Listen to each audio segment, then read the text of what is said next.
बिस्मिल्लाहिर्रहमानिर्रहीम। अस्सलाम वालेकुम। आज हम बनाएंगे चटपटे से मज़ेदार से टिक्के। तो चले हम इसे बनाना शुरू करते हैं। तो अगर आपने मेरे चैनल को अब तक सब्सक्राइब नहीं किया तो सब्सक्राइब कर दें। तो चले हम इसे बनाना शुरू करते हैं। यहाँ मैंने 1 किलो चिकन ले लिया है और चिकन को अच्छे से धोकर इसमें कट लगा दिए हैं। 1 स्पून नमक, आधा कप सुरका और पानी इसमें इतना डाल देंगे कि चिकन अच्छे से डिप हो जाए। इससे चिकन बहुत ही नरम और सॉफ्ट बनकर तैयार होता है। तो यहाँ 1 घंटे के लिए हम चिकन को इसी पानी में रख देंगे।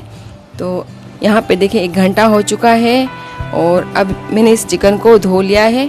तो अब इसके लिए हम मसाले तैयार कर लेते हैं।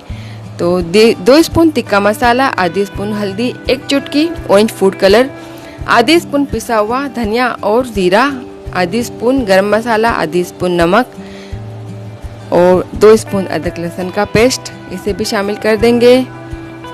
दही हम पानी बगैर का इस्तेमाल करेंगे, गाढ़ा सा दही लेना है। इसके लिए 2 स्पून ऑयल, 1 अदद नींबू का रस, इसे भी शामिल कर देंगे और इन मसालों को अच्छे से मैरिनेट कर देंगे।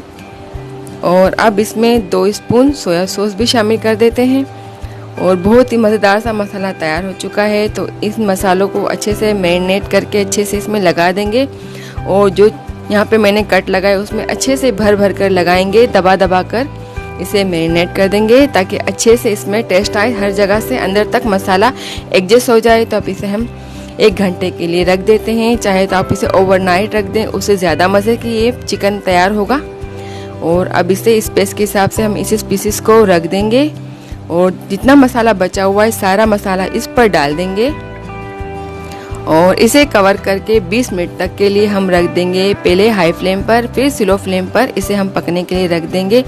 तो यहाँ 20 मिनट हो चुके हैं। हम चिकन को पलट देंगे ताकि दूसरी तरफ से भी अच्छे से कुक हो जाए और दूसरी तरफ भी हम 20 मिनट के लिए इसे कवर करके रख देंगे। तो यहाँ अलट पलट करते हुए 20 मिनट और हो चुके हैं। तकरीबन 40 मिनट इन टिक्कों को मैंने पकाया है, अच्छे से ये गल चुके हैं। तो अब जाली पर हम इसे थोड़ा थोड़ा सा सेक लेंगे, इसे अच्छा सा कलर देने के लिए। जिस तरह से हम बाहर से टिक्के लेकर खाते हैं, कितना अच्छा सा कलर दिया हुआ होता है उन टिक्कों पर कि देखते ही मुंह में पानी आ जाता है। तो उसी तरह का कलर देने के लिए हम इसे सेक लेंगे थोड़ा थोड़ा सा, बस 2-2 मिनट बिल्कुल स्लो फ्लेम पर इसे सेकना है। 2 मिनट में हम इसे पलट देंगे और इस जाली पर पहले मैंने थोड़ा सा ऑयल लगा लिया है ताकि चिकन इस पर चिपके नहीं। तो देखिए कितना अच्छा कलर आ चुका है इस चिकन पर और बहुत ही मज़ेदार सा चिकन बनकर हमारा तैयार हो चुका है। तो अगर आपको मेरी रेसिपी अच्छी लगे तो लाइक, सब्सक्राइब और शेयर कर दें। अल्लाह हाफिज़।